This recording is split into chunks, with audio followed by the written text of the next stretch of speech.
ఈ 7వ మాసం ఈ ప్రభు బల్ల ఆరాధనకు కూడి వచ్చిన పరిశుద్ధులైన మీ అందరికీ నా నిండు మనసుతో నా హృదయపూర్వకమైన వందనాలండి. అందరికీ వందనాలు, దేవునికి స్తోత్రాలు. నా ప్రభు మీకు తోడై ఉండి మిమ్మల్ని అందరినీ ఈ మాసం అంతా ఆశీర్వాదకరంగా నడిపించునుగాక. హల్లెలూయా. ఇక తలెత్తి నన్ను చూడండి, ఒక క్లుప్త వివరణ నేను మీకు ఇస్తాను. దేవుని పేరు పెట్టబడిన ప్రజలు లేక యాకోబు సంతతి. ఎవరి సంతతి?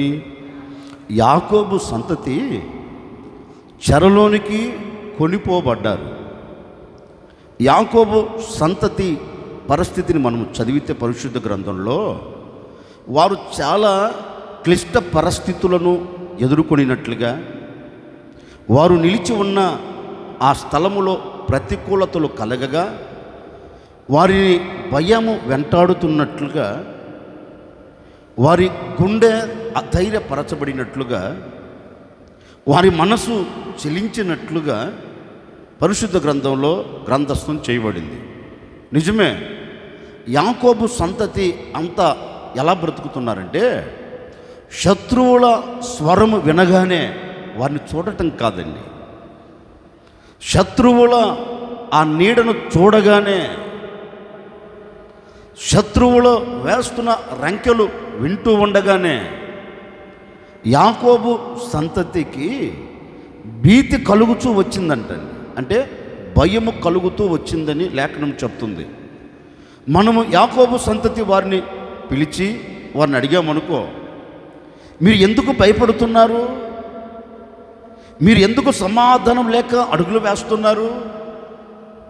ఎందుకు సందేహాల మధ్యలో నిలిచి ఎటు వెళ్ళాలో గమ్యము తెలియక ప్రాణాన్ని గుప్పెట్లో పెట్టుకొని గడగడలాడిపోతున్నారు అని అడిగితే వారు ఒకటి అంటారండి, ఏం లేదండి, మా పితరులు చేసిన దోషం మా మీద మోపబడింది, మా పితరులు చేసిన ఆ కర్మ ఇప్పుడు మమ్మల్ని వెంటాడుతుంది.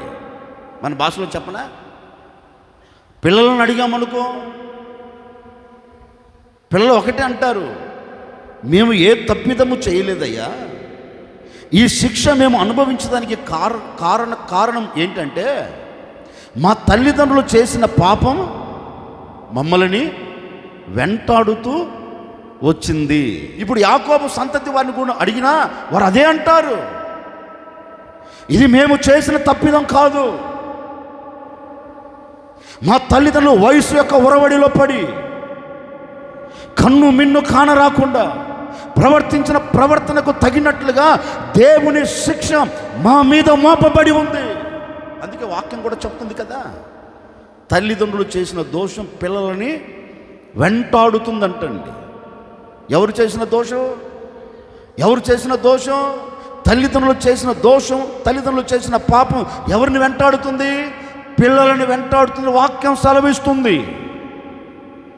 ఈ యాకోబు సంతతి వారు కూడా అదే అంటున్నారు, మేము ఎందుకు భయాన్ని గుప్పెట్లో పెట్టుకున్నాము అంటే, మేము ఎందుకు సమాధానం లేక బ్రతుకుతున్నాము అంటే, మేము ఎందుకు ఏ శబ్దము వినినా, ఏ శబ్దం మా చెవున వినబడుతున్నా మా హృదయం ఎందుకు కలవరపడుతుందంటే, ఏ శబ్దం మా చెవున వినబడినా ఎందుకు మా హృదయంలో సమాధానం లేకుండా పోతుందంటే, ఏదో ఒక పాపం మా మీద మోపబడినందువలన మేము చల్లా చెదురైపోయాం. నిలబడవలసిన దేశంలో నిలబడక, సంతోషకరంగా ఉండవలసిన దేశంలో సంతోషకరంగా మేము తల ఎత్తుకొని బ్రతకలేక, ఎందుకు మేము తరిమి వేయబడ్డామంటే, ఎందుకు ఆ పట్టణాన్ని విడిచి శత్రువుల దేశములోనికి బానిసలుగా వచ్చాము, వచ్చిన మేము భయముతో ఎందుకు బ్రతుకుతున్నామంటే, ఇదిగో ఏదో దోషం మా మీద పడిందయ్యా అని వారంటారు. నిజమే, వారి పరిస్థితి కూడా ఏ విధంగా మారిందంటే ఆ స్థితిలోనికి వెళ్ళిందండి. ఏ స్థితిలోనికి? వాక్యం రాయబడిన మాట అంటే తెలుసండి, సమాధానము కావాలని వెతుకుతున్నారంట వీళ్ళు. చెరలో చిక్కబడిన ఈ ప్రజలు సమాధానం కొరకు కరములు చాచుచున్నారంటండి. ఏంటి? బ్రతికినంత కాలం ఇక సమాధానం ఉండదా? బ్రతికినంత కాలం అసమాధానమేనా? ఎప్పుడు మా కుటుంబాలలో సమాధానం నిలబడుతుంది, ఎప్పుడు మా మధ్యలో సమాధానం నిలబడుతుంది, సమాధానపు ఛాయ అసలు మేము చూడగలుగుతామా అనే సందేహాల మధ్యలో భయం. సమాధానం దొరకకపోతే దొరకకపోని వీని ఏం వెంటాడుతుంది? భయం, భీతి, కలవరం అన్నీ వీడిని చుట్టుపడేసి వీడిని తరుముతూ ఉంటే వీరి పరిస్థితిని ఎవరు చూచారు? చెప్పరేంటండి? దేవాది దేవుడు చూచి ఇప్పుడు దైవ సేవకుడికి దేవుడు ప్రత్యక్షమై ఇప్పుడు దైవ సేవకుడిని పంపి వారితో చెప్తున్నాడు. ఈ దైవ సేవకుడు దేవుడు అడిగితే దేవుడు చక్కగా చెప్తున్నాడు, నువ్వు వెళ్ళు. ఎక్కడికయ్యా? ఎక్కడికి? సమాధానము లేని ప్రజల మధ్యలోనికి నువ్వు వెళ్ళు. ఎక్కడికి వెళ్ళాలి? భయాన్ని గుప్పెట్లు పెట్టుకొని ప్రాణ భయంతో అడుగులు వేస్తూ దాక్కుంటున్నారే ఆ ప్రజల మధ్యలోనికి నువ్వు వెళ్ళు. ఎక్కడికి వెళ్ళాలి? చావో రేవో రేవో చావో అర్థం కాక అంధకారంలో నిలబడిన ప్రజల మధ్యకు నువ్వు వెళ్ళు అన్నాడు. వెంటనండి ఇంకేం ఆలోచించాల. ఎవరు ఈ దైవ సేవకుడు ఆలోచించకుండా తిన్నగా ఆ ప్రజల మధ్యలోనికి వెళ్ళి ఆ ప్రజలతో దేవుడు చెప్పిన మాటే ఆ ప్రజలతో చెప్తున్నాడు. ఏమంటున్నారంటే చూడండి, సమాధానము లేక భీతి చేత భయము చూస్తూ కలవరపడుతున్న సమూహమా, ఇదిగో ఇప్పటి వరకు సమాధానం లేక మీ మెడల మీద కాడి పెట్టబడినట్లుగా, మీ మెడల మీద కాడి పెట్టి మీకు ప్రశాంతత లేకుండా చేస్తున్న ఈ దాస్యం అనే కాడిని దేవుడు ఏం చేయబోతున్నాడంటే వెరగగొట్టబోతున్నాడు. ఏం చేయబోతున్నాడు? సేవకుడు చెబుతున్నాడు, ప్రవక్త చెబుతున్నాడు, చక్కని శ్రేష్టమైన మాట చెప్తున్నారు.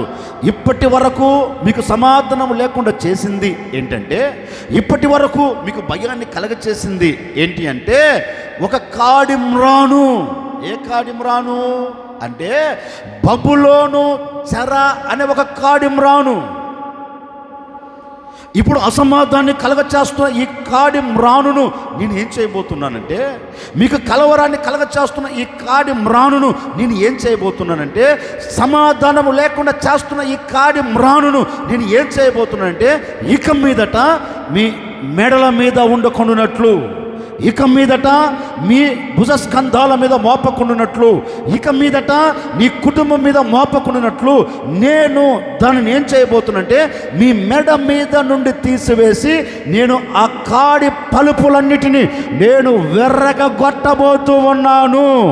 భయాన్ని కలగచేసే ప్రతిదాన్ని వెరగొట్టబోతూ ఉన్నాను. అసమాధాన్ని కలగచేసే ప్రతిదాన్ని వెరగొట్టబోతూ ఉన్నాను. ఇక మీదట యాకోబు సంతతి మీద ఏ కలవరమనే కాడి మోపకుండా నేను వెరగొట్టబోతూ ఉన్నాను. ఏ కలవరమనే కాడి మీ మీద ఇక ఉండదు. నేను దాన్ని ఏం చేయబోతున్నానంటే వెరగొట్టబోతున్నాను అని దేవుడు వారి భుజస్కంధాల మీద వాడి మెడల మీద మోపబడి ఉన్న కాడిని ఏం చేశాడు? కట్లను తెంపివేసి కట్లను తీసివేసి ఆ కాడి మ్రాను ఏం చేశాడు? వెరగొట్టేశాడు. ఇప్పుడు నేను అంటానండి, ఎప్పుడైతే భుజస్కంధాల మీద కాడి మ్రాను తొలగిపోతుందో ఆ ఎద్దుకి ఏం కలుగుతుంది? ఏం కలుగుతుంది? భారం దిగిపోయింది అనుకో. ఇప్పుడు ఆ ఎద్దులో ఎలాంటి ప్రశాంతమైన వాతావరణం కనబడుతుంది. ఇప్పుడు నేను కూడా మీతో అదే చెప్పేది, మీతో కాదులే, వారికి జరిగిన సంభవం మీతో చెప్తున్నాను. ఇప్పుడు అప్పటి వరకు వారికి సమాధానం లేకుండా పోయేదానికి ఏదో మెడ మీద పెట్టబడింది. ఇప్పుడు దేవుడు అంటారు, అసమాధానమును కలగచేసే దానిని నేను తీసివేస్తాను, మీకు భయాన్ని కలగచేసే దానిని నేను తీసివేస్తాను. తీసివేయటమే కాదు, ఏం చేయబోతున్నాను అంటే ఇక మీదట ఒక వాగ్దానపూరితమైన మాట చదువుతారు. చదవండి. ఇర్మియా ప్రవచన గ్రంథం 30వ అధ్యాయం 10వ వాక్యం. యెహోవా సెలవిచ్చినదేమనగా, నా సేవకుడు అని యాకోబు భయపడవద్దు, ఇశ్రాయేలు అస్సలు కలవరపడవద్దు.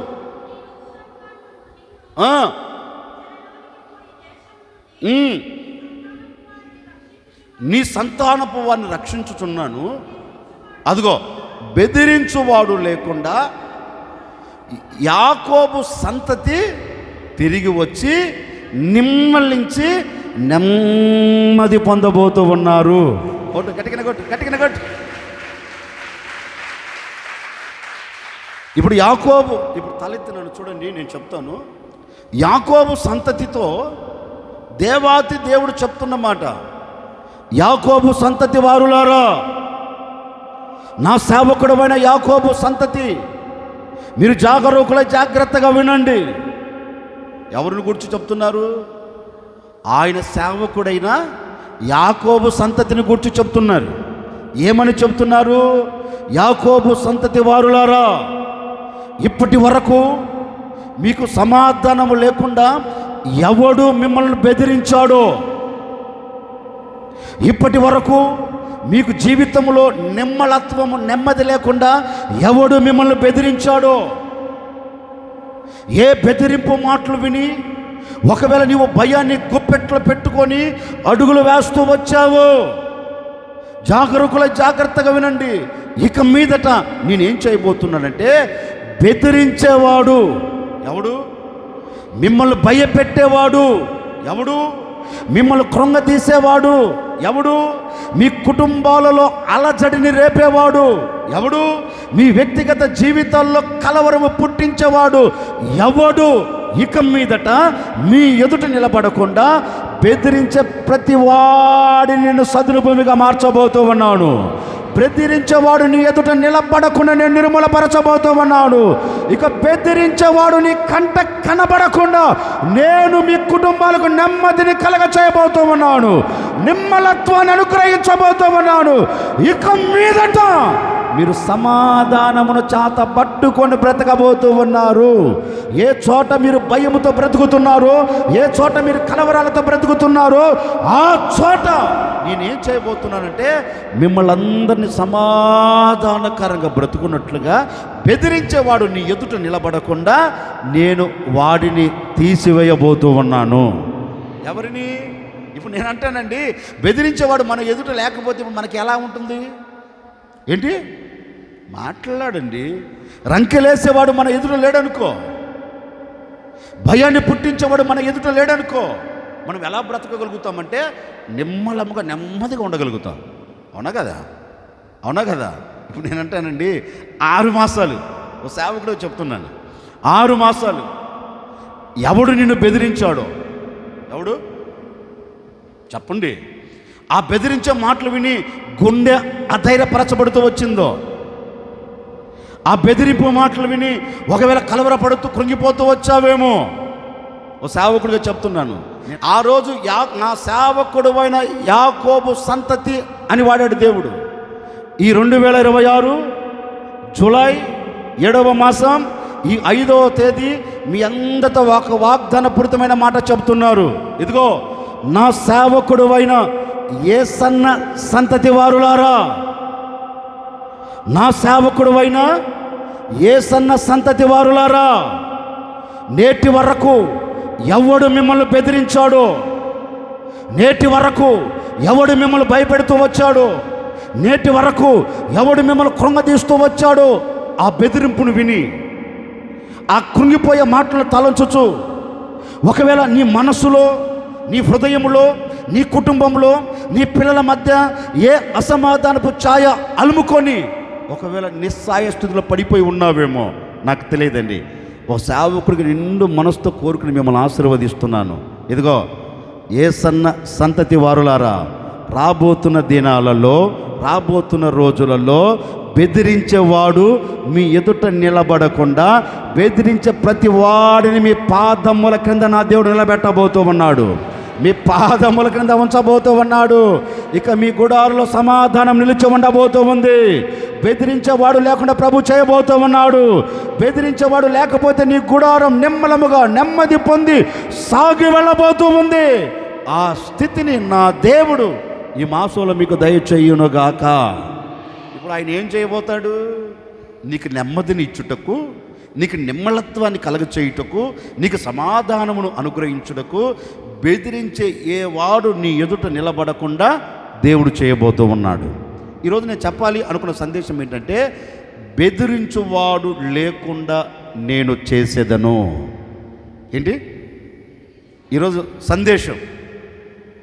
ఈరోజు నేను చెప్పాలి అనుకున్న సందేశం, బెదిరించేవాడు లేకుండా నేను చేసేదను. నేను అనే చోట యేసయ్యా. ఎవరు? ఇప్పుడు తలెత్తి నన్ను చూడండి. క్లుప్తంగా చిన్న వ్యాఖ్యానం చేసి మొదటి మాటలోనికి వెళ్తాను. నన్ను చూడండి. బెదిరించేవాడి ప్రవర్తన ఎలా ఉంటుంది? నన్ను చూడండి. ఇంకా రాశారా? బెదిరించేవాడి ప్రవర్తన ఎలా ఉంటుంది? నేను అంటాను, ఈ యాకోబు సంతతి వారు బెదిరిపోయేదానికి, అసమాధాన్ని చూచేదానికి, జీవితంలో నెమ్మదిని కోల్పోయేదానికి కారణం ఏంటంటే, బెదిరించేవాడి ప్రవర్తనను బట్టి వీరికి ఏం కోల్పోయారు?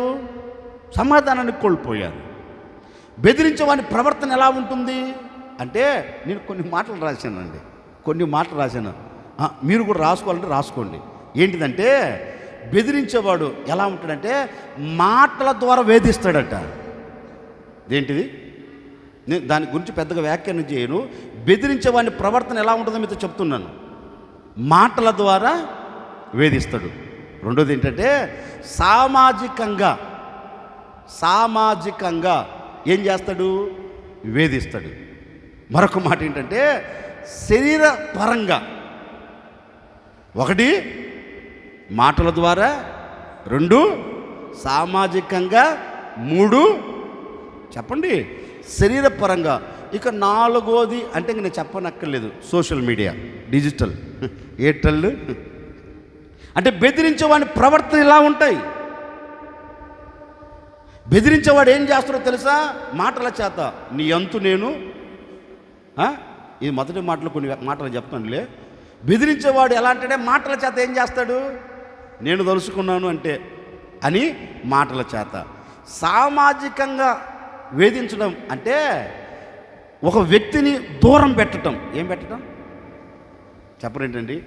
ఒక ఆత్మీయుడు మరొక ఆత్మీయుని ఏం చేస్తాడు? ఇది ఎలాంటి వేధింపు అంటే, సామాజికంగా. నువ్వు కానీ ఇక్కడికి వస్తే నేను అక్కడ అంటే దూరం అవ్వటం. దూరం అది మనకు బాగా తెలుసు కదా. ఏంటండి ఇలా ఉంటుంది. ఏది? బెదిరించేవాడి ప్రవర్తన. ఇంకా నేను చెప్పనక్కర్లేదులేండి. ఇక శరీరపరంగా అంటావా, ఇక మాట్లాడితే శరీరానికి ఏం తగులుతాయి? గాయాలే. మన మాటల చేత ఎదుటి వ్యక్తిని ఏం చేస్తాం? ఎవడీడు? బెదిరించేవాడు ఏం చేస్తాడంటే, మాటల చేత వేధిస్తాడు. బెదిరించేవాడు సామాజికంగా వేధిస్తాడు. బెదిరించేవాడు ఏం చేస్తాడు? నీ శరీరాన్ని గాయపరుస్తాడు. గాయపరచగలిగిన మాటల చేత ఏం చేస్తాడు? ప్రతి నిత్యం సూటిపోటు, మనం అంటారు కదా, సూటిపోటు మాటతో గుచ్చేస్తున్నాడయ్యా. సూటిపోటు మాటలతో నన్ను అనేస్తున్నాడయ్యా. నా హృదయం ఏమైపోతుంది? మొక్కా చెక్కలైపోతుంది. అబ్బా, సూటిపోటు మాటలకి. నిజమే. అంటే ఒక వ్యక్తి మాట్లాడితే ఆ మాటలో ఉన్న శరీరానికి ఏం తగులుతుంది? గాయాలే కదా. అందుకే రాశారు, దేహమందు గాయమైతే కుదుటు పడును కదా, గుండె గాయం గురుతు పట్టిన నరుడు. ఎవడు పడతాడేంటి కదా? నేను సర్లే, తర్వాత వెళ్ళను. ఇప్పుడు శరీరాన్ని గాయపరిచే వ్యక్తి ఎలా ఉంటాడు?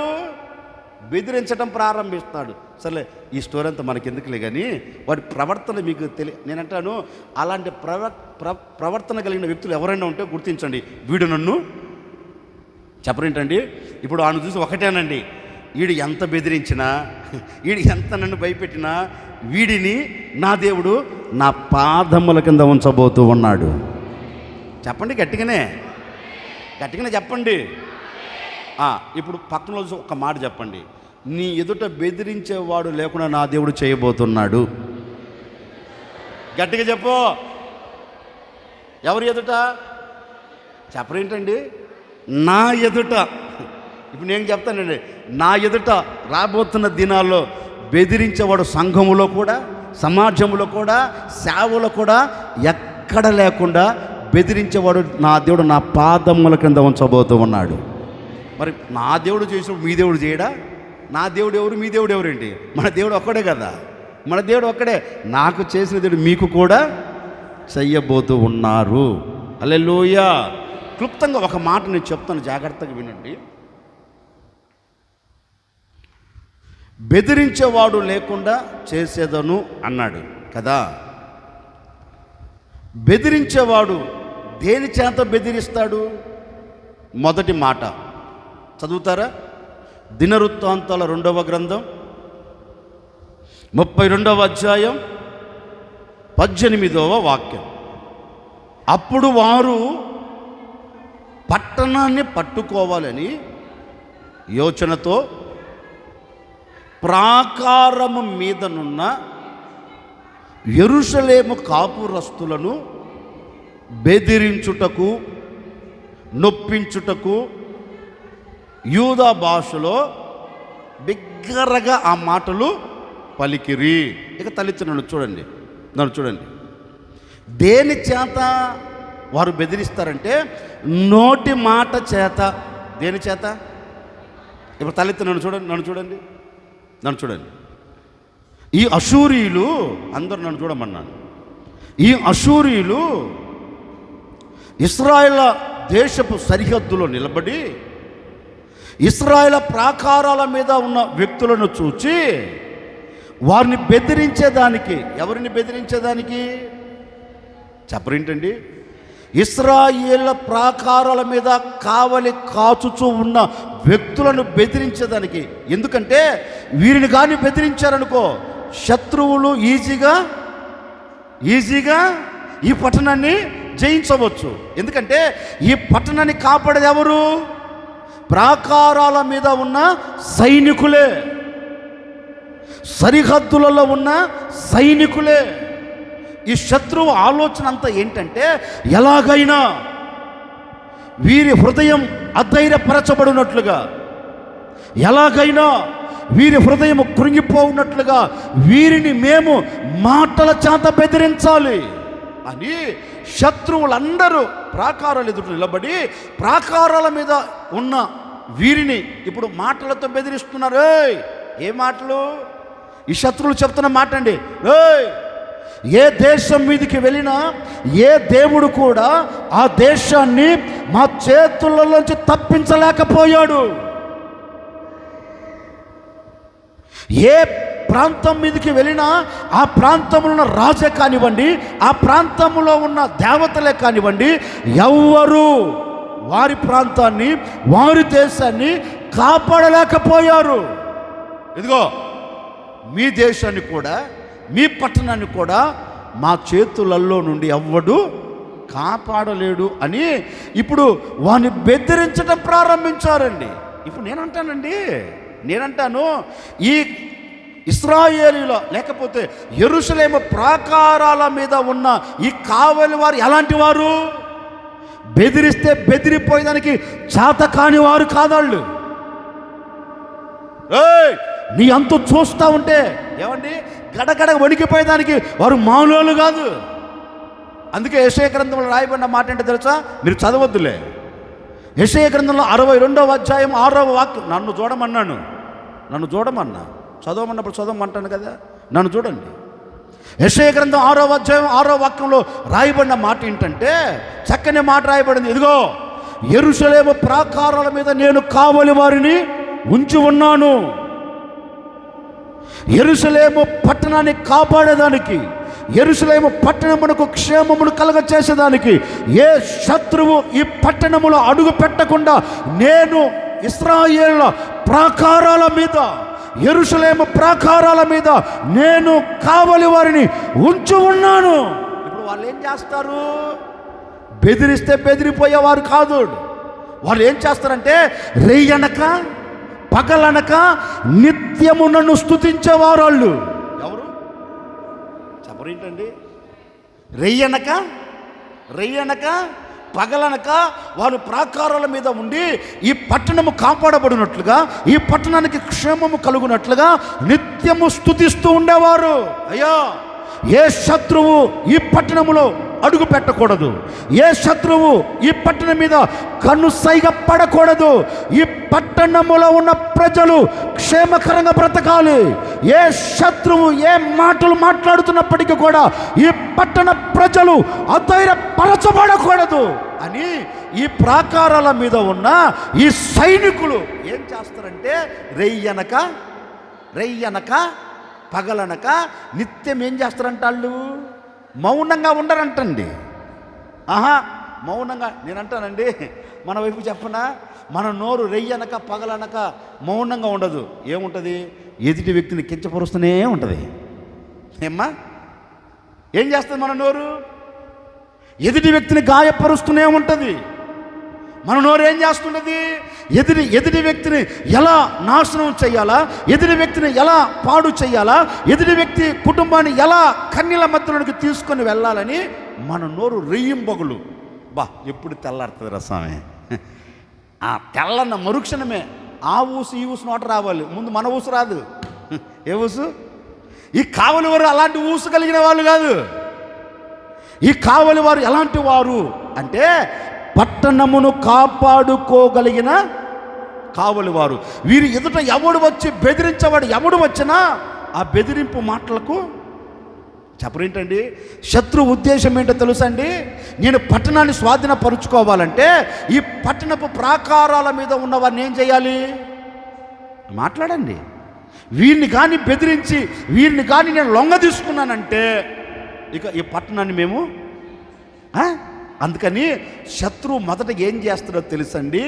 బెదిరిపోయే మాటల చేత నీ హృదయాన్ని గాయపరుస్తాడు.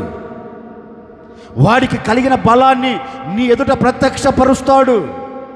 వాడు చేసుకున్న ఘనమైన కార్యాలు నీ ఎదుట ప్రత్యక్షపరచినప్పుడు, నీ చెవులలో వినపడేటట్లుగా చేసినప్పుడు వెంటనే నీకు అధైర్యం కలుగుతుంది. ఇంకో మాట చెప్పనా, శత్రువు ఏం చేస్తాడో తెలుసండి? మొదట నీ ధైర్యం మీద దెబ్బ కొడతాడు. దేని మీద చెప్పండి గట్టిగా. మొదట శత్రువు కొట్టే దెబ్బ ఎక్కడ తెలుసా? మాటల చేత. నీ ధైర్యం ఎక్కడ ధైర్యంగా ఉన్నావో అక్కడ నీకు బలహీనత కలుగునట్లుగా అక్కడ దెబ్బ కొడతాడు. ఆ దెబ్బ కానీ తగిలిందనుకో నీకేం కలుగుతుంది? చెప్పరు ఏంటండి? వెంటనే అధైర్యం కలుగుతుంది. అధైర్యం కలిగిన మరుక్షణమే ఇప్పుడు నీ సర్వ శరీరం ఏమవుతుంది? ఏంటండి? బలహీనపరచబడుతుంది. వెంటనే శత్రు అడుగు పెడతాడు. ఇక అడుగు పెట్టాడంటే కుటుంబంగా ఉండదు. అది ఇంకా అర్థమవుతుందా? ఎప్పుడైతే నీ అధైర్యం చెడిపోతుందో, ఎప్పుడైతే నీకు అధైర్యం కలుగుతుందో వెంటనే శత్రువుని కుటుంబంలో సింహాసనం వేసుకొని కూర్చుంటాడు. శత్రువు కానీ సింహాసనం వేసుకొని కూర్చున్నాడంటే ఇంకా నీ కుటుంబముగా ఉండదు. అది ముక్క చెక్కలైపోతుంది. అంటే శత్రువు ఉద్దేశాలన్నీ ఎలా ఉంటాయంటే ఏ విధము చేతనైనా మాటల చేత వీరిని గాయపరచి, మాటల చేత నేను వీరిని బెదిరించి ఎలాగైనా ఈ కుటుంబంలో సమాధానము లేకుండా నేను చెయ్యాలని తలంచుతాడు. ఎవరు? శత్రువు. వెంటనే వీళ్ళు ఏం చేస్తారో తెలుసండి? ఎన్ని మాటలు వింటున్నప్పటికీ పట్టణాన్ని కాచుకునేవారు కదా, పట్టణాన్ని కాపాడుకునేవారు కదా, ఎలాంటి కలవరాల మధ్యలోనికి వెళ్ళలేదు. ఇంకో మాట చెప్పనా, ఈ శత్రువు ప్రాకారాల మీద ఉన్న వారినే కాదు, ఈ శత్రువు ఏం చేస్తుందో తెలుసా? ఆ దేశానికి దేవుడుగా, దేశానికి ఏంటి ప్రపంచానికి సృష్టికర్త అయిన యెహోవాను గూర్చి కూడా వీడేం చేస్తున్నాడట? దూషించడం ప్రారంభించాడు. నేను ఒక మాట చెప్పనా, ఆ దేశంలో ఉన్న రాజును దూషిస్తున్నాడు, ఆ దేశంలో ఉన్న ప్రజలను దూషిస్తున్నాడు, ఆ దేశ ప్రాకారాల మీద సైనికులను దూషిస్తున్నాడు, ఈ దేశాన్ని నడిపిస్తూ ఆలోచన చెప్తున్న దేవాది దేవుణ్ణి కూడా శత్రువు దూషిస్తున్నాడు. ఎలాంటి దూషణ తెలుసా? మీ దేవుడు కూడా నా చేతులలో నుండి. నేను అంటానండి, ఇక అధైర్యం కలగదు వాళ్ళకి? చెప్పండి తల్లి. ఇప్పుడు రాజు అంటే పోతే పూనులు అనుకోవచ్చు, సైనికులు అంటే పోతే పూనులు అనుకోవచ్చు, మనుషులంటే పోతే పూనులు అనుకోవచ్చు. కానీ ఎవరితో చెప్తున్నారు? మీ దేవుడైన యెహోవా కూడా నా చేతులలో నుండి మిమ్మల్ని విడిపించలేడు అనలోపు వీరు ధైర్యాన్ని కోల్పోతున్నారు. కొంచెం మన వైపు చెప్పనా, చాలామంది దేవుని మందిరానికి వెళ్తున్నావు కదా, దేవుని ఆలయానికి వెళ్తున్నావు కదా అంటే, నువ్వు ఉద్యోగం చేస్తున్న చోట ఉన్న వ్యక్తులు కానివ్వండి, నువ్వు వ్యాపారం చేస్తున్న చోట ఉన్న వ్యక్తులు కానివ్వండి, నువ్వు చేస్తున్న చేతి పని చేస్తున్న చోట ఉన్న వ్యక్తులు కానివ్వండి, ఒకవేళ లేకపోతే ఆత్మీయులు అని పిలువబడుతున్న అవివిశ్వాసులు కానివ్వండి. అలా చెప్తున్నాను, ఆత్మీయులు అని పిలువబడుతున్న అవివిశ్వాసులు కానివ్వండి, వీరు నోట వచ్చే మాట ఏంటి తెలుసా? మరి ఇంతకాలం ప్రార్థన చేస్తున్నావు, నీ ఆరోగ్యం ఎందుకు కుదట పడట్లేదు? దేవుడు ఉంటే కదా. అందులో నీకేం కలుగుతుంది? అప్పటి వరకు ఎంత వైరాగ్యంగా ప్రార్థన చేసావో, నా దేవుడు నాకు ఆరోగ్యము దయచేస్తాడు, నిశ్చయముగా నేను నమ్మిన దేవుడు నన్ను చెయ్యి విడిచిపెట్టడు అని ప్రార్థన చేసిన నువ్వు వెంటనే నీ ఎదుట నిలబడిన వ్యక్తులు మాట్లాడిన లోపు, నిజమే కదా, ఇన్ని సంవత్సరాల నుంచి దేవుని మందిరానికి వెళ్తున్నాను, మరి నాకు ఆరోగ్యం కలగట్ అంటే శత్రువు ఎక్కడ కొట్టాలో అక్కడ కొట్టేదానికి ఆలోచిస్తాడు. మనకు అది అర్థం కాదండి. నిజమే కదా, ప్రార్థిస్తున్నాను కానీ నాకు జరగట్లేదే అనే సందేహాలలోకి నేను తీసుకొని వెళ్తాడు శత్రువు. మాటల చేతండి. దేవుడు అని వెళ్తున్నావు కదా, ఏం మేలు చేశాడని, దేవుడు అని వెళ్తున్నావు కదా, ఏ సమాధానం నీ ఇంట్లో ఉందని, దేవుడు అని వెళ్తున్నావు, మందిరానికి వెళుతున్నావు కదా, నీ సమస్యకు పరిష్కారం జరిగిందా అనే మాట శత్రువు నీ హృదయంలో విత్తుతాడండి. అంతే, వెంటనే ఇప్పుడు మన హృదయానికి ఏం కలుగుతుంది? వెంటనే కలుగుతుంది, ఇంకా దాంట్లో సందేహమే లేదు. అంటే మాటల చేత ఏం చేస్తాడు? నీ హృదయాన్ని శత్రువు అధైర్యపరుస్తాడు. ఎప్పుడు నీవు అధైర్యపరచబడుతావో వెంటనే, మళ్ళీ చెప్తున్నాను, నీ కుటుంబముగా ఉండదు అది. నీకు ఇల్లుగా ఉండదు అది. ఎందుకని అంటే అధైర్యము కలిగించే మాటలు శత్రువు నీ హృదయంలో విత్తాడు. ఇక వెంట నీకేం కలుగుతుంది? ఇంక ఇది జరగదులే, ఇది చూడలేనులే, ఇది నా చేత కాదులే అనే సందేహాల మధ్యలో నీవు అడుగులు వేస్తూ వస్తావు. వచ్చినప్పుడు ఎక్కడికి వెళ్ళినా అపజేయాలే, ఎక్కడికి వెళ్ళినా అవమానాలే. ఎందుకంటే నీ హృదయం ఏమైంది? మాటల చేత బెదిరిపోయింది, అధైర్యపరచబడింది. ఇప్పుడు అధైర్యపరచబడిన ఆ హృదయానికి ఇప్పుడు ఏం కావాలి? చెప్పరేంటండి, ఈ శత్రువు కూడా అదే రంకెలేస్తున్నాడండి. మీ రాజు మిమ్మల్ని కాపాడలేడు, మీ సైనిక దళం మిమ్మల్ని కాపాడలేదు, మీరు ఆరాధించే దేవుడు మిమ్మల్ని కాపాడలేడు అనే ఒక మాట ఎలా పేలుస్తుంది తెలుసా? బాంబులు పేల్చినట్టుగా పేలుస్తున్నారండి. ఏలాలు మీరు 16 వాక్యం ఇంటికి ఇక్కడ కదిలే, ఇక్కడ కదా, ఇంటికి వెళ్ళి నేను చెప్పిన మాటలన్నీ అధ్యాయాలు చదువుకుని చక్కగా ఉంటాయి. ఎలా వాళ్ళు పేలాలు పేల్చినట్లుగా మాటలతో వారిని పేల్చి పడవేస్తున్నారంటండి. చాలామంది అంటారు కదా, వీళ్ళు మాటలతో మమ్మల్ని చంపేస్తున్నారు. లోకంలో ఉన్న మాటలేండి. అయ్యా, ఈ నా ఇంటి ఎదురుకున్న వాళ్ళు నాతో పోరాడలేక ఏం చేస్తున్నారు? మాటల చేత మమ్మల్ని చంపేస్తున్నారు. ఈ శత్రువు చేసింది కూడా అదే, మాటల చేత కాల్చి పడవేస్తున్నారు. మాటల చేత ఏం చేస్తున్నారు? వీరిని చంపేదానికి కంకణం కట్టుకున్నారు. కానీ ఎన్ని మాటల చేత వాడిని బెదిరిస్తున్నప్పటికీ కూడా ఆ దేశాన్ని నడిపించేది ఎవరు? ఒక రాజు కాదు. ఆ దేశాన్ని నడిపించేది ఎవరు? ఒక సైనిక దళం కాదు. ఆ దేశాన్ని నడిపించేది ఎవరంటే సాక్షాత్తుగా నా ప్రభువు అయిన యేసుక్రీస్తే ఆ దేశానికి ఆలోచనకర్తగా నిలబడ్డాడు, ఆ దేశానికి న్యాయకర్తగా నిలబడ్డాడు, ఆ దేశానికి యుద్ధశూరుడుగా నిలబడ్డాడు, ఆ దేశానికి ప్రాకారముగా ఆయన నిలిచి ఉన్నాడు. ఎన్ని అధైర్యంతో మాటలు వీరు మాట్లాడుతున్నా ఒకటే, ఈ రాజు ఒక నిర్ణయం తీసుకున్నాడు, ఇక లాభం లేదు, ఈ ప్రజలు అధైర్యానికి గురవుతున్నారు అని తిన్నగా దైవ సేవకుడి దగ్గరికి వచ్చి దైవ సేవకుడితో చెప్పాడు, బాబు ఈ పరిస్థితులు చాలా విభిన్నంగా మారాయి, ఇదిగో ప్రజలలో బెదిరింపు చూడటం నేను చూస్తున్నాను, ఈ ప్రజలు బెదిరిపోతున్నారు కనుక ఈ ప్రజలకు ధైర్యం కలిగినట్లుగా మనం దేవుని పాదాలు పట్టుకొని ఒక చిన్న ప్రార్థన చేద్దాం. ఇక బెదిరించేవాడు ఈ దేశం మీద అడుగు పెట్టకూడదు, బెదిరించేవాడు కను సైగ కూడా ఈ దేశం మీద పడకూడదు. బెదిరించేవాడు నా ప్రజల ఎదుట నిలబడకూడదని చెప్తే, ఇక ఈ సేవకుడు ఆ రాజుగారు తిన్నగా ఎక్కడికి వచ్చేసారు చెప్పరేంటండి? నాకు వచ్చిన ఒక డౌట్ అండి, వీళ్ళు ఏమైనా పేటిఎం బ్యాచ్ని ఏమైనా పెట్టుకున్నారా? ఏం బ్యాచ్ని రే మీరు వెళ్ళి చూడండి రా వాళ్ళ సంగతి ఎంత అన్నారా? మాట్లాడండి.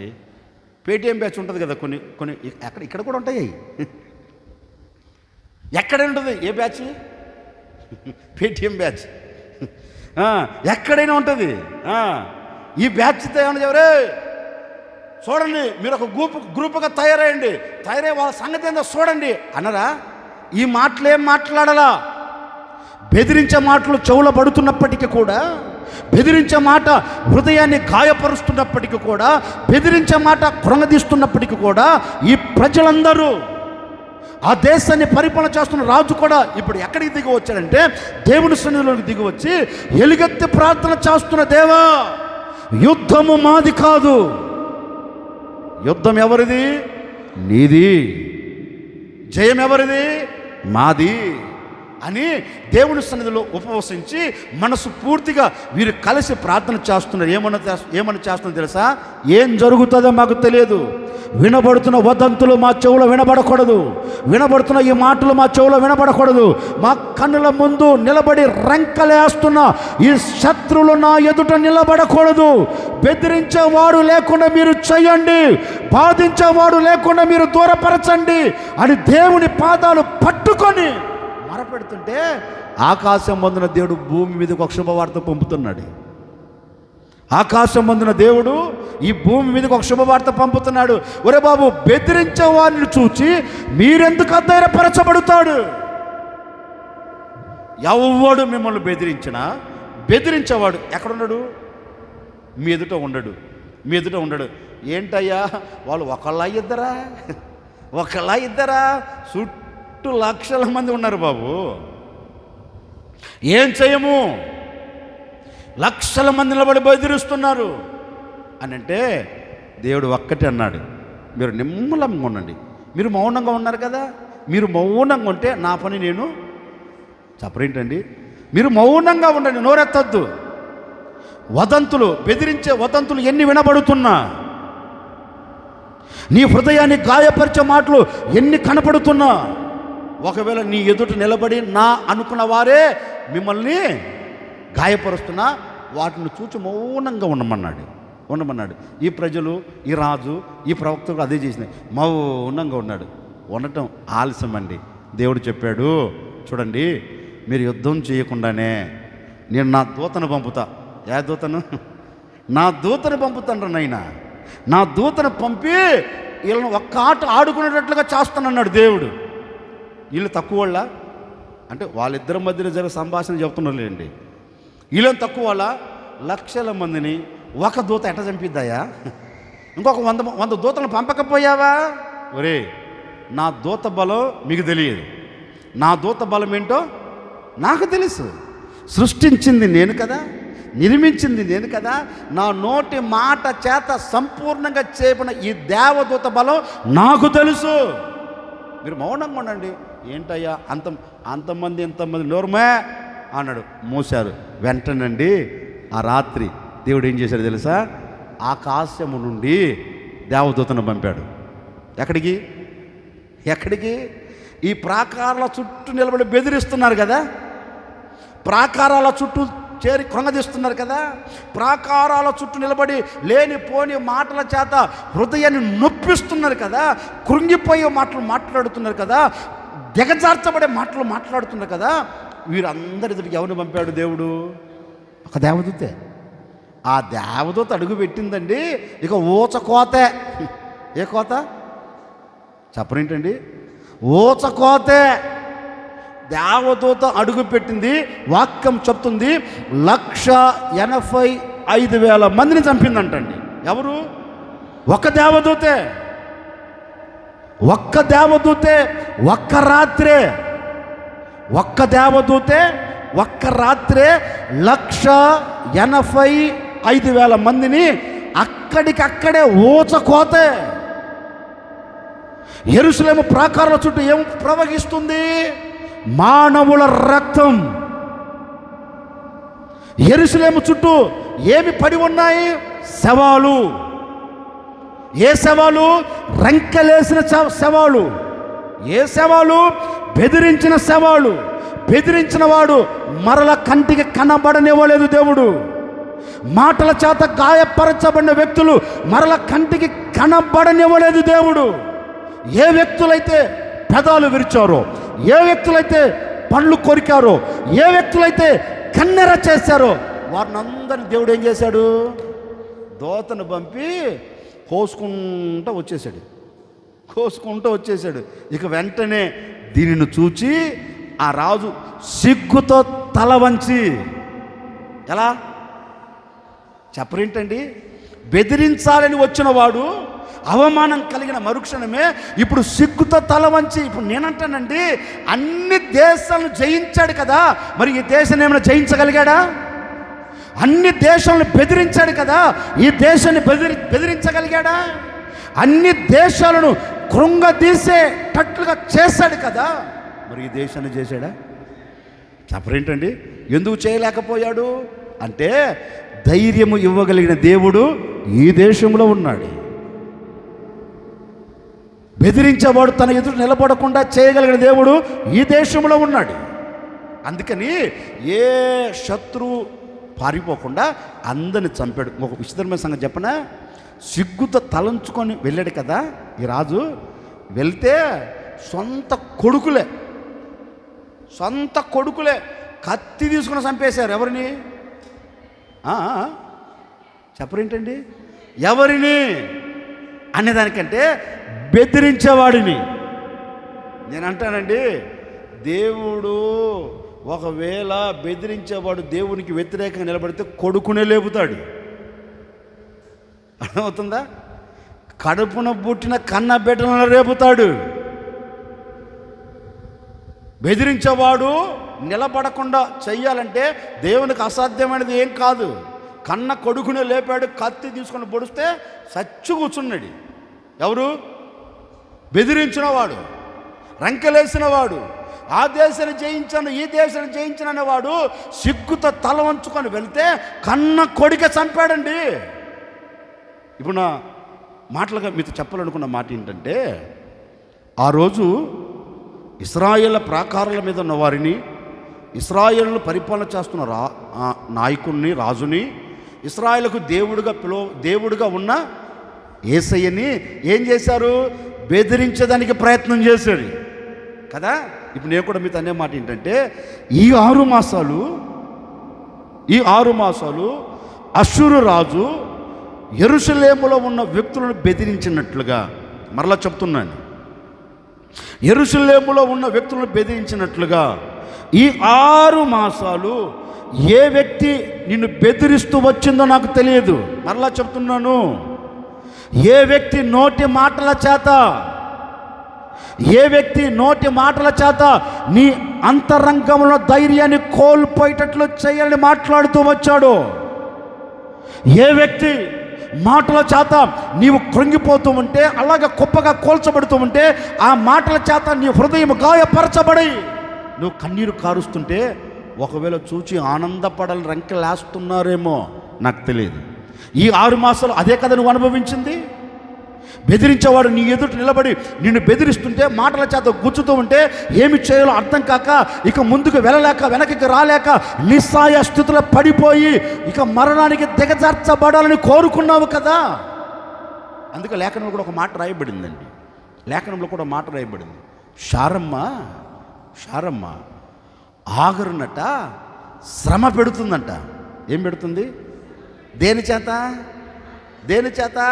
మాటల చేత శ్రమ పెడుతుంటే ఆగరు ఆ మాటలు తట్టుకోలేక, ఏ మాటలు తట్టుకోలేక, అబ్బో ఆడోళ్ళ మాటలు ఆడోళ్ళకి అర్థమవుతాయండి. నిజమే. ఈ ఆగరికి శారమ్మ మాట్లాడే ప్రతి మాట ఏమవుతుంది? అర్థమవుతుంది. ఈ తెక్కలది నన్నే తిడుతుంది, ఈ మెంటలది నన్నే తిడుతుంది. అబ్బో ఆ మాటలు మామూలు మాటలు కాదు. బాకుల్లాగా గుండెలు దిగుతున్నాయి. ఆ మాటలు తట్టుకోలేక ఆమె ఒక నిర్ణయం తీసుకుంది. ఎందుకు ఇంతకాలం బ్రతికి ఎందుకు వ్యర్థం, ఇక నేను చావటం మంచిదని ఇంటిని విడిచి అరణ్యంలోకి పారిపోయిందండి. మాటలను తట్టుకోలేక లేనిపోని అబండాలు మీద వేస్తూ ఉంటే, లేనిపోని అవాస్తవాలు మోపుతూ ఉంటే మాటలు తట్టుకోలేక ఎందుకా బ్రతుకు, ఎందుకా జీవితం, ఇక ముగించుకోవాలి అని అరణ్యంలోనికి పారిపోయింది. నిజమే కదా? ఒక వ్యక్తి మాట్లాడుతూ ఉంటే ఎదుటి వ్యక్తి ఎలా ఆలోచిస్తారు సార్, ఏమి చెయ్యని దానికి ఎందుకు నాకు ఈ నేరం, నేను ఏ తప్పిదము చేయలేదు కదా, నేను ఎవరిని గాయపరచలేదు కదా, నేను ఎవరి కుటుంబాలను నాశనం చేయలేదు కదా, ఎవరి కుటుంబాలను పాడు చేయలేదు కదా, ఎవరి ఆస్తిని నేను దోచుకోలేదు కదా, నేను ఎవరితో కూడా చెడ్డ మాట కూడా నేను పలకలేదు కదా, ఎందుకు మరి నాకే ఎందుకు ఈ అవమానకరమైన మాటలు, నాకే ఎందుకు ఈ కృంగిపోయే మాటలు, అసలు ఏమి చెయ్యని దానికి ఎందుకు ఈ వ్యక్తి నన్ను గూర్చి మాట్లాడుతూ ఉన్నారు, ఈ మాటలు పడేదానికంటే, ఈ మాటలు అనుభవించేదానికంటే నేను చావటం మంచిది కదా అని నిర్ణయాలు తీసుకున్నవారు లేరంటారు ఇక్కడే? లేనంటారండి? నేనంటానండి, నువ్వేం చేయాలో తెలుసా? ఎన్ని మాటలు నీ చెవులో వినబడుతున్నా, ఎంతమంది వ్యక్తులు నీ కళ్ళ ముందు కనపడుతున్నా నువ్వు మౌనంగా, ఎందుకంటే నీవు నీ కుటుంబానికి నీ ప్రాకారాల మీద ఒక కావలి వారివి నీవే. మీరే మీ కుటుంబాలకు ఎవరు కావలివారు, మీరే మీ కుటుంబాలకు ఎవరు కావలివారు. మరి కావలివారు ఏం చెయ్యాలి? వినబడుతున్న వదంతులను చూచి పారిపోకూడదు, వినబడుతున్న మాటలను చూచి అధైర్యపరచబడకూడదు. నీకు ఒక నిరీక్షణ ఉండాలి. ఎంతమంది ఎన్ని మాటలు మాడుతూ ఉన్నా నా దేవుడు నాకు వీటి మీద జయం ఇస్తాడు, దేవుడు దానిని చూచుటకే నన్ను బ్రతికించాడు. నేను మధ్యలో నా జీవితాన్ని ముగించుకొని వెళ్ళటం ఎందుకు? నేను నమ్మిన వాడు చేత కాని వాడు కాదు కదా, నేను ఆశ్రయించిన వాడు అద్దరికి చేర్చులకు సర్వశక్తి కలిగిన దేవుడు కదా. మరి ఈ మాటల వలన నా హృదయం ఎందుకు గాయపు చేసుకోవాలి? ఇదిగో నా హృదయం గాయపరుచుకోకుండా నా దేవుడికి నేను అప్పగించుకోవాలి అని. కానీ ఈరోజు ఒక నిర్ణయం తీసుకొని పారిపోవలసిన అక్కర్లేదు. మరలా చెప్తున్నాను, బెదిరిపోవలసిన అక్కర్లేదు. ఒకవేళ ఈ సంఘంలో నిన్ను బెదిరించేవాడు ఉన్నాడేమో, నీ కుటుంబంలో నీ కుటుంబం ప్రక్కన బెదిరించే వ్యక్తులు ఉన్నారేమో, ఎవడు నువ్వు బెదిరించేదానికి కంకణము కట్టుకొని ఒకవేళ కన్నెర చేస్తున్నాడేమో, ఈరోజు మౌనంగా నీవు ఆయన వైపు చూడగలిగితే నీ కొరకు నా దేవుడు యుద్ధము చేయడానికి తన దూతను పంపుతాడు. ఎవరి దూతను? యుద్ధం నీది కాదు. వినబడుతున్నాయా? నోరు మళ్ళీ మాట్లాడగాకు, మౌనంగా ప్రభు వైపు చూడు. ఎంతకాలం చూడాలా అంటావేమో, మనకు తెక్కల డౌట్లు వస్తుంటాయి. ఎంతకాలం చూడాలండి, నేను ఎంతకాలం చూస్తూ రావాలండి? ప్రభు చేసేదాకా చూడు. ప్రభు చేయటం కానీ ప్రారంభించాడు అనుకో, నిన్ను బెదిరించిన వాడు నీ కళ్ళ ముందు కనపడకుండా దేవుడు చేస్తాడు. ఏం చేస్తాడు చెప్పండి? ఏం చేస్తాడు? నీ కళ్ళ ముందు కనపడకుండా దేవుడు చేస్తాడు. నువ్వు అరణ్యంలో బెదిరిపోయి అరణ్యంలో పారిపోకూడదు. ఎక్కడికి పారిపోకూడదు? ఏదో అంత సీరియస్ అయిపోయి ఎక్కడో కనెక్ట్ అవుతుంది కదా, ఎక్కడో కనెక్ట్ అవుద్ది వాక్యం. ఎందుకు కనెక్ట్ అవ్వదేంటి? 6 మాసాలు ఒక సేవకుడు చెప్తున్నాను, మరలా చెబుతున్నాను. ఆత్మీయతలో బెదిరింపులు వచ్చాయా? సహవాసంలో బెదిరింపులు వచ్చాయా? ఉద్యోగంలో బెదిరింపులు వచ్చాయా? చేతి పనుల బెదిరింపులు వచ్చాయా? వ్యాపారంలో బెదిరింపులు వచ్చాయా? చదువుల పరంగా బెదిరింపులు వచ్చాయా? ఆత్మ సంబంధమైన ఈ జీవన పోరాటంలో బెదిరింపులు వచ్చాయా? మీరు చేస్తున్న పరీక్షల్లో బెదిరింపులు వచ్చాయా? బెదిరింపులను చూసి పారిపోవద్దు, బెదిరింపులను చూసి కలవరపడవద్దు. ఇది ఒక సేవకుడిగా నిక్కచ్చిగా నిశ్చయముగా చెప్తున్నాను, ఒక సేవకుడిగా మరలా సవాలుగా చెప్తున్నాను.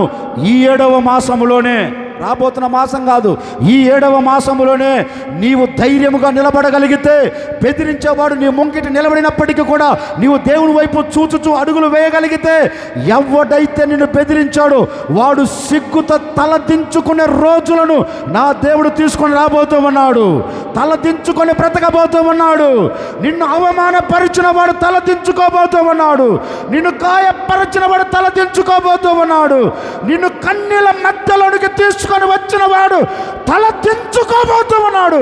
అదిగో అలాంటి కార్యము నా ప్రభు జరిగించబోతూ ఉన్నాడు. అలాంటి కార్యమును జరిగించుటకు నా ప్రభు అయిన యేసుక్రీస్తు మీ మధ్యలో అడుగు పెట్టబోతూ ఉన్నాడు. అడుగు పెట్టబోతూ ఉన్నాడు. తన దూతను నీ కొరకు పంపబోతూ ఉన్నాడు. తన దూత నీకు ముందుగా వెళ్ళబోతూ ఉంది. నీకు ముందుగా నిలబడబోతూ ఉంది. బెదిరించేవాడు ఈ మాసములో లేకుండా దేవుడు అద్భుతం చేయబోతూ ఉన్నాడు. నిర్మూలము చేయబోతూ ఉన్నాడు. నిర్మూలపరచబోతూ ఉన్నాడు. భయపడకు. ఏ కన్నీరు కారుస్తూ వచ్చావు, ఆ కన్నీళ్ళ మధ్యలోనే నా దేవుడు మీ చేతులకు విజయాన్ని అప్పగించబోతూ ఉన్నాడు.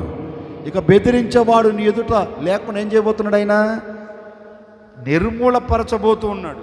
వాడు ఎంతటి వాడైనా, నేను అంటానండి, ఈ 49 సంవత్సరాలు, మళ్ళీ చెప్తున్నాను, ఈ 49 సంవత్సరాలు ఈ పరిచర్లకు బెదిరింపు కలగలేదంటారా? మాట్లాడండి. ఈ 49 సంవత్సరాలు మనుషుల మాటల చేత కృంగదీయలేదంటారా? ఈ 49 సంవత్సరాలు ఈ పరిచర్లకు శత్రువులు నిలబడలేదంటారా అడ్డుగా? నేనంటానండి, ఎవడు బెదిరించినా, ఎవడు అవమానపరిచినా, ఎవడు కృంగిపోయే మాటలు మాట్లాడుతున్నా నేటి వరకు ఈ సంస్థ నిలిచి ఉంది అంటే కారణం ఏంటంటే, ఈ సంస్థలో ఎవరు నిలిచి ఉన్నారు? బెదిరింపులను అణచివేయగలిగిన యేసుక్రీస్తు ఈ సంస్థకు తోడై ఉన్నారు, నిలిచి ఉన్నారు. కనుకనే ఎన్ని ఆటుపోట్లు వస్తున్నా వాటన్నిటిని అణచివేసుకుంటూ వచ్చాడు. నేనంటానండి, ఇంచుమించుగా 95-96 అనుకుంటా, ఇప్పుడు కదిలే 95-96 అనుకుంటాను. యేసన్న గారి మీదకి వచ్చి పడిన అవమానం అంతా ఇంత కాదు. యేసన్న గారి మీదకి వచ్చి పడిన అవమానం అంతా ఇంత కాదు. పేపర్లో, టీవీ ఛానళ్ళలో ఒక మారు మ్రోగిపోయింది ఆ రోజుల్లోనే. ఎక్కడ చూసినా యేసన్న గారు ఆ మాటను భరించలేక యేసన్న గారు ఎక్కడికి మీటింగ్కి వెళ్ళినా అన్నం కూడా చక్కగా తినలేదంటండి. వచ్చిన క్యారేజీ వచ్చినట్టే వెళ్తుందంట, వస్తుంది వెళుతుంది. ఎందుకని? ఏమి చెయ్యని దానికి ఏమొచ్చి పడింది చెప్పరేంటి? ఒక అవమానం. ఏమి చేయలేదు, ఎవరిని మోసం ఏం చేయలేదు, ఎవరి కుటుంబాలు ఏమైనా నాశనం చేయలేదు, ఎవరి సంఘాలు ఏమైనా పతనం చేయలేదు. ఏమి చేయని దానికి లేనిపోని అవాస్తవాన్ని సృష్టించి, నేనంటాను మానవుడి నైజం ఏంటంటే అక్కడ ఏమి లేకపోయినా అప్పటికప్పుడు అల్లేస్తాం కథని.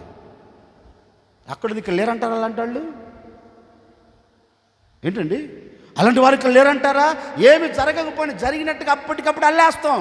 నేనంటాను, అల్లేటప్పుడు ఆలోచిస్తున్నావా ఆ కుటుంబం ఎంత క్షోభ అనుభవిస్తుందని? అల్లేటప్పుడు ఆలోచిస్తున్నావా? మాట్లాడేటప్పుడు ఆలోచిస్తున్నావా ఆ వ్యక్తి ఎంతగా కృంగిపోతాడని? నీకు సరదా, ఆ కుటుంబానికి బాధ. సరదాగా అలుగుతున్నావు, ఆ సరదా ఏమైపోతుందంటే మోయలేని భారం మోస్తుంటారు ఆ వ్యక్తులు. యేసన్న గారు కూడా అనుభవించింది అదే. లేనిపోని దానికి అప్పటికప్పుడు సృష్టించి ఆయన మీద ఒక నింద వేస్తే, నేనంటానండి, కృంగిపోకుండా ఉంటాడా? ఒక ప్రక్క కృంగుదల కలుగుతున్నా ఒక ప్రక్క ఒక ధైర్యం, ఇది నాది కాదు, నన్ను పిలిచింది నా దేవుడు, నేనెందుకు కృంగిపోవాలని ఎక్కడ మీటింగులు ఆపలేదంట. మీటింగులకు వెళ్తున్నాడు, వాక్యాన్ని బోధిస్తున్నాడు. కానీ యేసన్న గారి పరిస్థితిని ఎవరు చూచాడు? అప్పుడు యేసన్న గారు మాట్లాడచ్చు, నేను చెయ్యలేదండి, ఇది నేను చేయని దానికి నేరం మోపుతాను చెప్పొచ్చు. నేనంటాను, మనిషి చెప్తే ఎంతవరకు వింటారేంటి? అదే కానీ దేవుడు రంగంలో దిగితే తారుమారవ్వదు. అందుకు యేసన్న గారికి తెలుసు, ఎన్ని వస్తున్నా ఎన్ని వింటున్నా మౌనమైపోయాడు. దేవునికి అప్పగిస్తున్నాడు, సువార్తను ప్రకటిస్తున్నాడు, దేవునికి అప్పగిస్తున్నాడు. నేనంటానండి, వచ్చిన నింద ఎట్లాగైతే వచ్చిందో అట్లాగే దేవుడు దాన్ని తీసి పడవేశాడు. వచ్చిన నింద ఎలాగైతే వచ్చింది యేసన్న గారి మీదకి, అలాగని నేనంటే కొంచెం సమయం జరిగిందంతే, కొంచెం లేట్ అయిందంతే. ఆ లోపు నాకు సేవ వద్దని పారిపోయాడేంటి? అర్థమవుతుంది నేను చెప్పింది? సేవలు అడుగు పెట్టాను, ఏం చేయడానికి నాకెందుకు ఈ నిందని సేవను వదిలిపెట్టి పారిపోలా. నాకెందుకులా ఈ సమస్య, నాకెందుకులా ఈ బ్రతుకు అన్నట్లుగా యేసన్న గారి సేవను విడిచిపెట్టి వెళ్ళింటే ఈరోజు నేను ఉండేవాడిని కాదు, ఈరోజు మీరు ఇక్కడ కూర్చుండేవాళ్ళు కాదు, ఇంత సమూహంగా చేర్చబడేవారిని కాదు, వేల సంఘాలు కట్టబడేవి కాదు, లక్షల మంది విశ్వాసులు ప్రభు కొరకు నిలబడేవారు కాదు. ఆ రోజు ఆయన తీసుకున్న మౌన నిర్ణయం ఈరోజు మహావృక్షముగా దేవుడు మార్చాడు.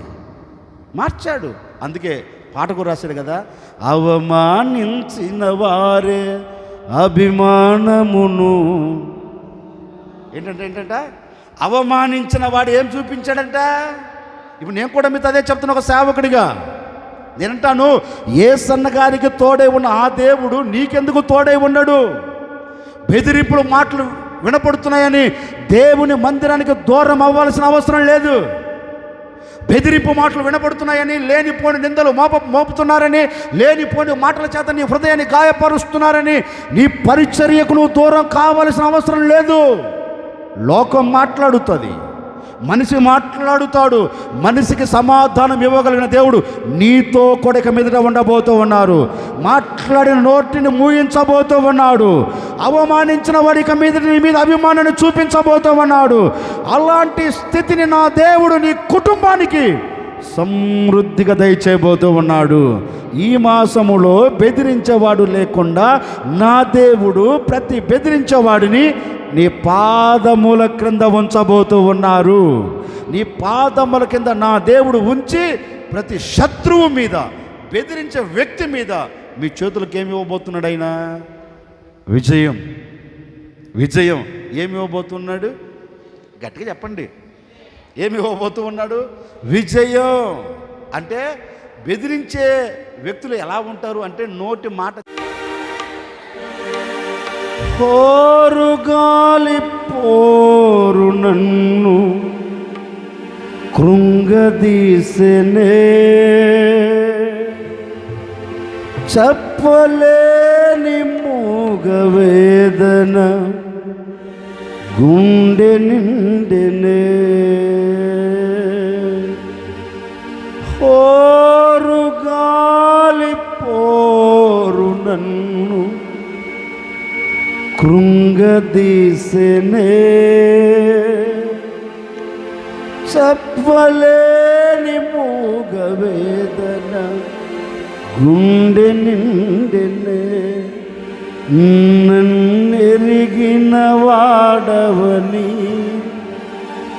నా తోడై వస్తావని, నన్నెన్నడు విడువవని నీ వైపే చూస్తున్నా. సంధ్యవేళ చిన్ని నావ వంటరాయలే, సేరదీసే తోడులేక సొమ్మసిల్లెను.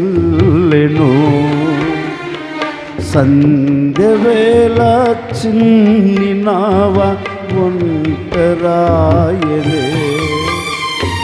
చేరదీసే తోడులేక సొమ్మసిల్లెను. నిన్ను చూడ మనసాయే, విధి నాతో రాదాయే. నన్ను చేరదిగి రావా, నన్ను నీతో కొనిపోవా. నిన్ను చూడ మనసాయే, విధి నాతో రాదాయే. నన్ను చేరదిగి రావా, నన్ను నీతో కొనిపోవా. సంధ్యవేళ చిన్ని నావ వంటరాయలే,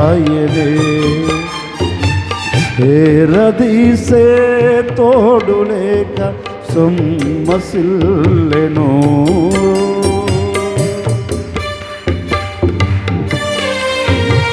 అందరు మనసారా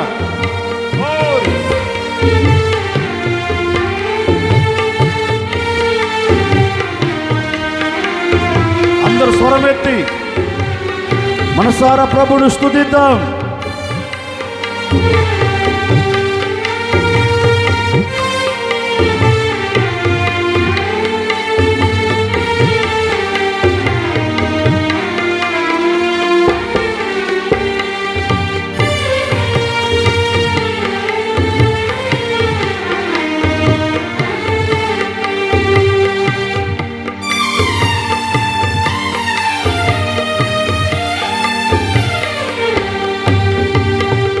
అమ్మ కన్న కమ్మనైన ప్రేమయే నీవు, నాన్న కన్న మిన్నయైన ధైర్యమే నీవు.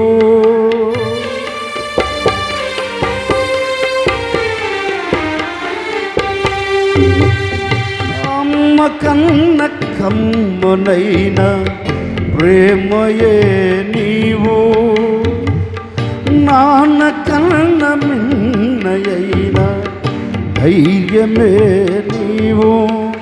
నాశయం నీవు, నాశ్రయం నీవు, నా శిల్పివి నీవు, నా శిఖరమే నీవు. నాశయం నీవు, నాశ్రయం నీవు, నా శిల్పివి నీవు, నా శిఖరమే నీవు. సంధ్యవేళ చిన్ని నావ వంటరా అందరు కలిసి చేరదీసే తోడు లేక సొమ్మసిల్లెను.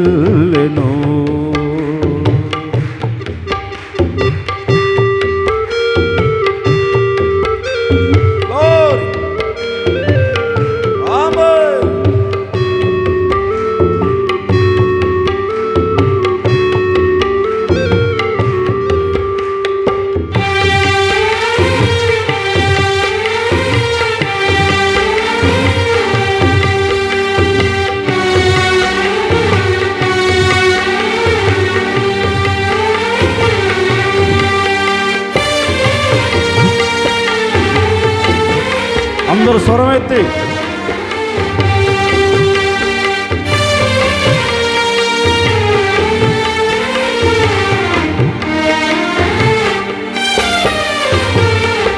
పోరుగాలి పోరు నన్ను కృంగదీసెనే, చెప్పలేని మూగ వేదన గుండె నిండెనే.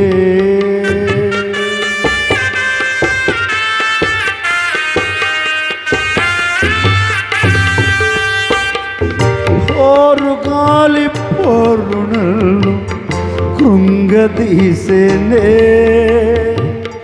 చెప్పలేని మూగ వేదన గుండె నిండెనే. నన్నెరిగిన వాడవని, నా తోడై వస్తావని, నన్నెన్నడు విడువవని నీ వైపే చూస్తున్నా. నన్నెరిగిన వాడవని, నా తోడై వస్తావని, నన్నెన్నడు విడువవని నీ వైపే చూస్తున్నా. యేసయ్యా యేసయ్యా యేసయ్యా యేసయ్యా యేసయ్యా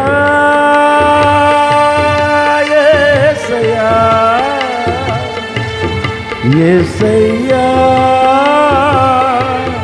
యేసయ్యా.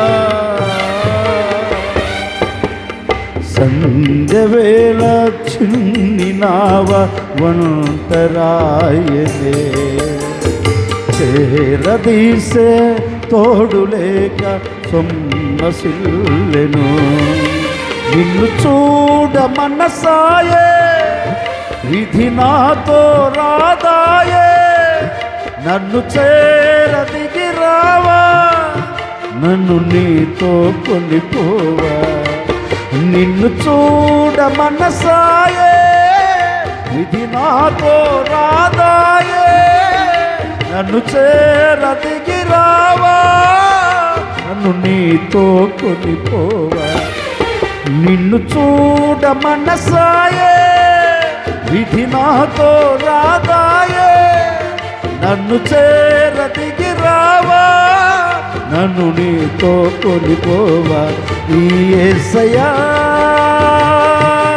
యేసయ్యా, యేసయ్యా, యేసయ్యా, యేసయ్యా, యేసయ్యా, యేసయ్యా, యేసయ్యా, యేసయ్యా, యేసయ్యా,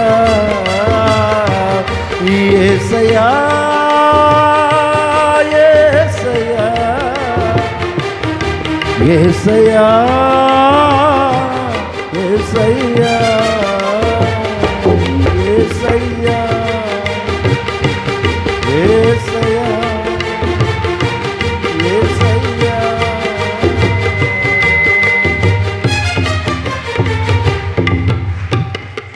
అందరూ చిన్న నిర్ణయం తీసుకుని ప్రార్థన చేసుకుని మీ కొరకు మేము వచ్చిన ప్రార్థన చేయబోతున్న ప్రార్థన. మన ప్రభువు యేసుక్రీస్తు కృప, తండ్రి అయిన దేవుని ప్రేమ, పరిశుద్ధాత్మ సహవాసం, సన్నిధి సమకం కూడి వచ్చిన వారికి, ఈ ఆరాధనలో పాలు పొంది నిర్ణయం తీసుకున్న ప్రతి ఒక్కరికి ఇది మొదలుకొని నా దేవుడు బెదిరించేవాడు ఎవడు కంటికి కనబడకుండా ఈ దినము నుండి ప్రతి వారికి తోడై ఉండి అద్భుతం చేయునుగాక. ఆమెన్. శబ్దం గట్టిగా ఆమెన్.